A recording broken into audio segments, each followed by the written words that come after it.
नमस्कार देवियों और सज्जनों, व्यालोक वाणी में आप सभी का एक बार फिर से स्वागत है। और एक छोटे से अंतराल के बाद हमारे साथ फिर से हैं आनंद कुमार। आनंद जी, बहुत बहुत स्वागत है आपका। धन्यवाद। बात शुरू करेंगे एक बयान से। बिहार में फिलहाल एक यात्रा भी चल रही है, अगले साल चुनाव भी होने हैं।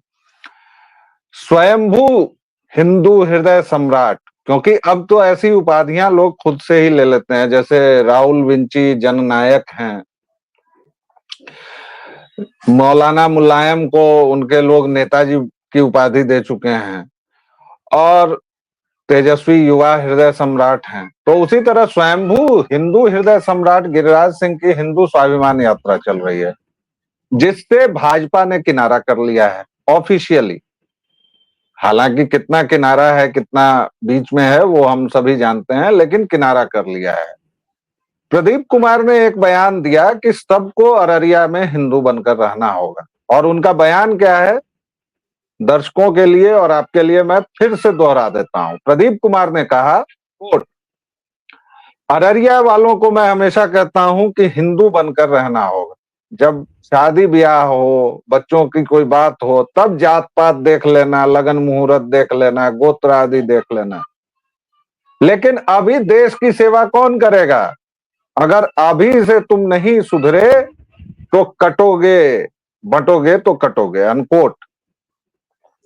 इस पर अचानक से हमारे मुस्लिम परस्त तेजस्वी यादव का हृदय छलनी हो गया, और उन्होंने कहा कि अगर हमारे मुसलमान भाइयों बहनों के खिलाफ कोई आवाज आई तो राजद और तेजस्वी यादव चुप नहीं बैठेगा, ईंट से ईंट बजा देगा। सीधा सवाल आनंद जी, तेजस्वी यादव क्या क्रिश्चियन हो चुके हैं या कुछ कमी है उसमें? क्योंकि मुझे लास्टली याद है जब सनातन को एक नाबदानी कीड़े ने डेंगू मलेरिया बताया था, इरेडिकेट करने की बात की थी, तो इस तेजस्वी यादव के मुंह में कुछ था। अब क्या था वो दर्शक डिकोड करेंगे। देखिए, सबसे पहले तो तेजस्वी यादव जब ये बात करते हैं तो हंसी आ जाती है। हंसी क्यों आ जाती है? क्योंकि ओसामा, बिन लादेन वाले ओसामा नहीं, शहाबुद्दीन के पुत्र वाले ओसामा जो हैं वो काफी गरिया चुके हैं राजद को इस मुद्दे पर। जो शहाबुद्दीन छपाक जो बिहार का कुख्यात एक अपराध कर्मी हुआ करता था, जेल में मर गया। अब सोचिए कि वो बेचारा जो है पूरी जिंदगी राइफल किसके लिए ढोता रहा? लालू यादव के लिए ढोता रहा, और वो मर गया, जेल में मर गया, दिल्ली की तिहाड़ जेल में मर गया, और कोई उसे देखने तक नहीं गया, पूरे लालू खानदान का। और इस पर पूरी पूरी गालियां पड़ी। तो पूरी जिंदगी जो लालू खानदान के लिए करता रहा काम, सारे अपराध जरायम पेशा बन गया, अपराध कर्मी नाम के साथ उसके जुड़ गया, और इतने मुकदमे हुए कि उसकी जिंदगी तो जेल में कटी कटी ही, मौत भी जेल में ही हुई। मौत क्या, उसे दफन भी जेल में किया गया। आज अगर ओसामा चाहे, मतलब उसका बेटा वाला ओसामा बिन लादेन वाला ओसामा नहीं, तो आज अगर ओसामा चाहे, तो अगर वो अपने बाप की कब्र पर एक फूल चढ़ाना चाहे तो उसे यहाँ से पहले दिल्ली जाना होगा, फिर तिहाड़ वाली जो कब्रिस्तान है वहां जा करके, और कैसे कैसे मेहनत करके, और तब जा करके वो एक फूल या चादर या कुछ भी वहां चढ़ा सकता है। सोचिए कितनी मुश्किल है। तो जो पूरी जिंदगी करता रहा राजद के लिए, उसकी जब ऐसी दुर्दशा की राजद वालों ने, मरने पर कोई देखने भी नहीं गया, कोई पूछने भी नहीं गया, इतनी बुरी हालत में उसे छोड़ दिया बिल्कुल आखिरी वक्त पर, जब तक काम आया काम लिया, और आखिरी वक्त पर छोड़ दिया। तो वो जब कहता है कि मुसलमानों का वो रहनुमा है और मुसलमानों के ये होने पर ईंट से ईंट बजा देगा, तो भैया शहाबुद्दीन के बारे में कहाँ थे? ये सवाल तो उठेगा, और लोग आप पे हंसेंगे भी। तो ये हरकतें वो कर चुके हैं या दिखा चुके हैं।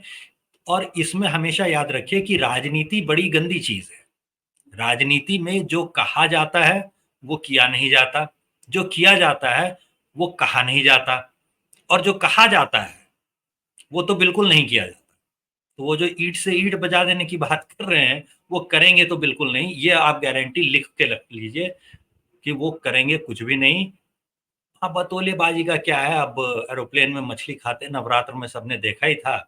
तो हिंदुओं के कितने वो प्रिय हैं और हिंदुओं के कितने वो हितैषी हैं, वो हिंदू जानते ही हैं। बाकी उनकी ही पार्टी के जो शिक्षा मंत्री थे, तथाकथित शिक्षा मंत्री थे, वो भगवान राम के बारे में क्या क्या बोल रहे थे और कैसी कैसी अनर्गल टिप्पणियां एक बार नहीं कई कई बार कर चुके थे। उस समय उनके मुंह से कितने बोल फूटे थे, ये भी सब लोग देख चुके हैं। तो जो माय समीकरण उनका होता है उसमें एम कितना है और वाई कितना है, ये तो एक बार सोचना पड़ेगा। वो कितना पाएगा उनसे, ये देखने की बात है। मेरा सीधा सवाल था कि उन्होंने जो शादी की है, जी जी। जैसे दक्षिण के राज्य हैं, भारत के दक्षिणी हिस्से में तमिलनाडु, वहां के मुख्यमंत्री को लोग अभी भी हिंदू समझते हैं। जी या फिर वो आंध्र का जो इससे पहले था, जिसने चर्बी और क्या क्या खिलवाया भक्तों को, तिरुपति वाले को, हम्म, जगन रेड्डी, उसको भी लोग हिंदू समझते हैं, लेकिन वो बेसिकली क्रिश्चियन है। वो नापदानी कीड़ा जो सनातन को इरेडिकेट करने की बात करता है, वह गर्व से बता चुका है कि मैं एक गौरवान्वित ईसाई हूँ। तो क्या रचेल या जो भी नाम है इनकी पत्नी का, उसके आने के बाद इन्होंने भी बपतिस्मा करा लिया है क्या? और उसके दूसरी आने बात, के बाद करवाया या उससे पहले करवा लिया, ये बाद की बात हो सकती है। लेकिन देखिए, हिंदू तो नहीं बचे हैं। अब देखिए, रामद्रोह के अपने परिणाम होते हैं। लालू यादव ने जो रथ रुकवाया था, उसका परिणाम उन्हें भुगतना पड़ रहा है। उनकी वंश बेल जो है वो समाप्त हो गई, खत्म हो चुकी है। क्योंकि आप तेजस्वी यादव के बच्चों को अगर यादव मानेंगे तो ऐसा तो चलेगा नहीं। यादव खुद उनको यादव नहीं मानते।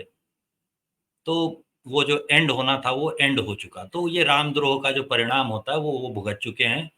उनकी आगे की पीढ़ियां जो है वो एंड हो चुकी हैं, स्टॉप हो चुकी हैं। तो वो नहीं, नतीजा वो देख चुके एक बेटा तो हम लोग देख ही रहे हैं, तेज प्रताप है, उसके बारे में कोई टिप्पणी हैं। करना ही मुफीद नहीं है। लेकिन इस सवाल के साथ एक और सवाल को जोड़िए।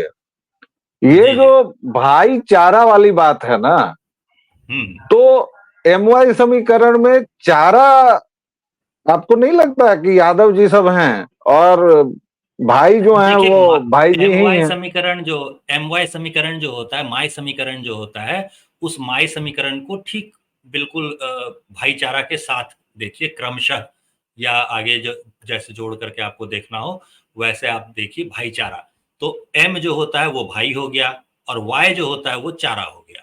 तो भाई जो है सारा चारा उसे मिलेगा और ये होता रहता है। और ये समाजवादियों की कोई एक जगह की आदत नहीं है। तथाकथित समाजवादी और असल में यादववादी जो लोग होते हैं, उनकी हर जगह आपको यही सेम टू सेम हरकत मिलेगी। अभी हाल में आपने यूपी में भी देखा होगा, मंच से एक बड़े अ, समुदाय विशेष के नेता जो थे, वो कुछ कुछ बोल रहे थे और उस पर एक यादव नेता ने टिप्पणी कर दी और समाजवादी पार्टी, तथाकथित समाजवादी पार्टी सपा जो वहाँ है, उसने यादव नेताजी को एक नोटिस भेज दिया कि भैया ये तुम जो टिप्पणियां कर रहे हो ये मत करो। और जो दूसरे वाले नेताजी जो हिंदू धर्म के बारे में बोल रहे थे, या उसके बारे में कोई बात नहीं की। दर्शकों के लिए मैं बता दूं कि ये आनंद जी बात कर रहे हैं, मैं नाम बता देता हूं ताकि खोजने में ज्यादा दिक्कत ना हो। अबू आजमी, सपा का कुख्यात सो कॉल्ड नेता, गिरोही, जो भी कहिए, सरगना, वो था, सरगना कह लीजिए, सरगना था। समाजवादी है तो गुंडा ही है। तो ये तो बहुत वो पुरानी कविता वो में है ना। वहां बोल रहा था कि अभी हम दो हैं, हमें 5 विधायक दे दो, फिर मुसलमानों को कोई हाथ नहीं लगाएगा, हिंदू क्या कर लेंगे हम देख लेंगे। उस पर एक यादव जी ने, नेताजी हैं जय सिंह यादव, उन्होंने उसी को टैग करते हुए कहा कि तुम्हारी ये हिम्मत कैसे हुई, तुम्हारी बगल में जो नेता खड़े हैं उनकी भी हिम्मत नहीं हुई आज तक ऐसा कहने की। और समाजवादी पार्टी ने उन्हीं को नोटिस भेज दिया, अब शायद अभी तक शायद निकाल दिया होगा। आज तक निकाल दिया होगा, नोटिस तो कल ही देख लिया था हम लोगों ने इंटरनेट पे।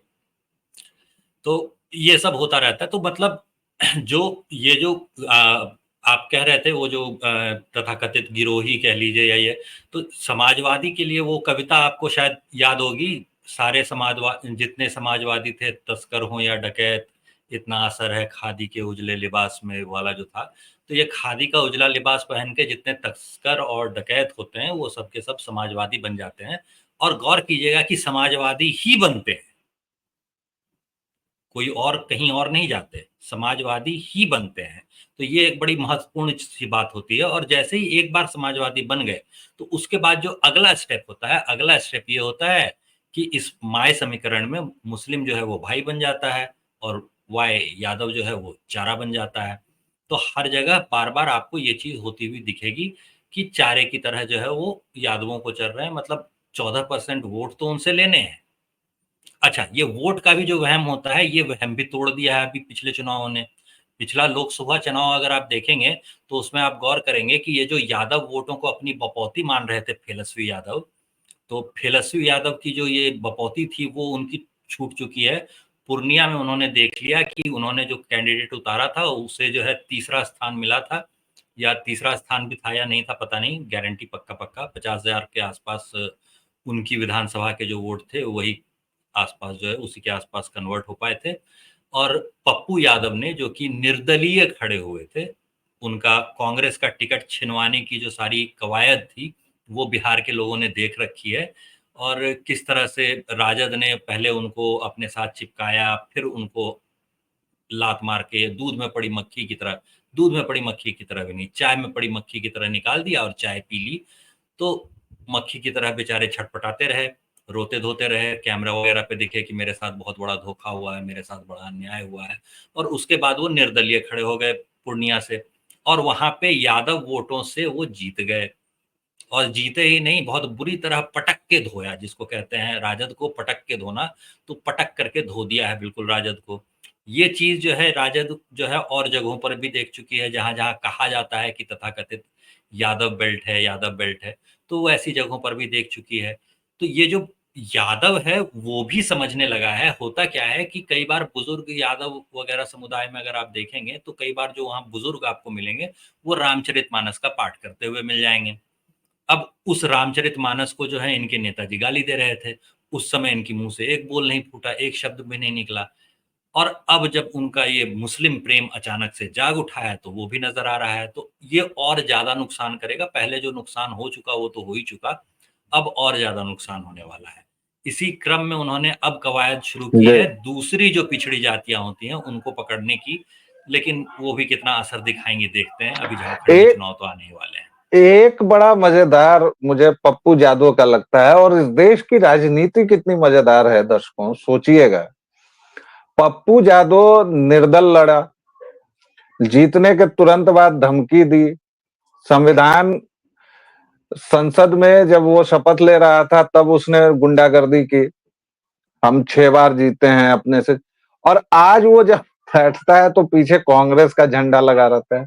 मतलब ये देश एक भव्य और विराट चुटकुला है, प्रहसन है, मजाक है, खासतौर से इसका लोकतंत्र आपको जो है। नहीं नहीं, इसमें इसमें इसमें नहीं, आप थोड़ा आनंद जी, उतना गौर करके आनंद जी नहीं देख आप रहे तक हैं। फिर उनकी आएंगे। पत्नी जी को याद कर लीजिए।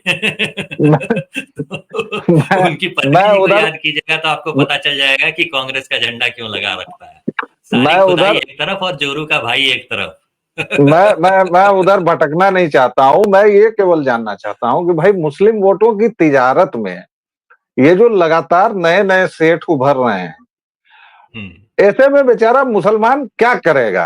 अब एक तो वो कांग्रेस की तरफ आकर्षित हो रहा है, सुनिए, और इससे उत्साहित होकर राहुल विंची खुद को प्रधानमंत्री समझ बैठे हैं, तो वो खैर ठीक है। तेजस्वी अपनी दुकान चलाए हुए हैं।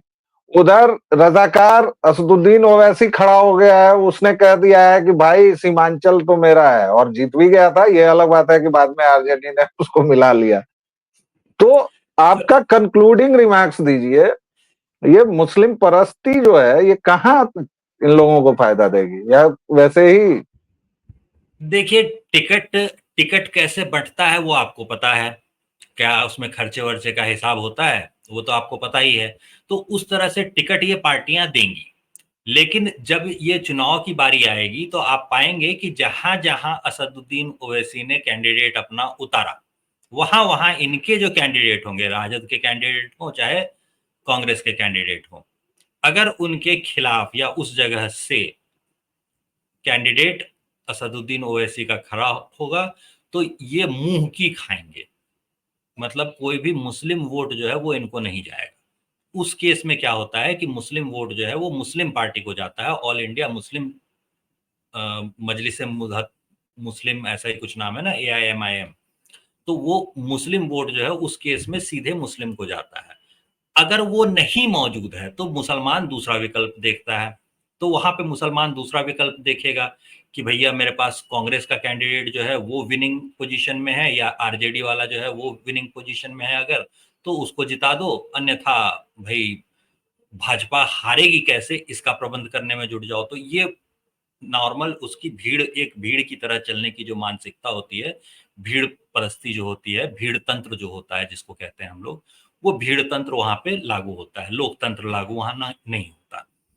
यहाँ पर एक और वोट बैंक आपको देखना पड़ेगा। यादव वोट बैंक भी बहुत सालों तक मुस्लिम वोट बैंक की तरफ बर्ताव करना शुरू कर चुका था, लेकिन ये जो राम मंदिर बनने के बाद का दौर आया, उस दौर में ये मानसिकता अचानक से बदल गई।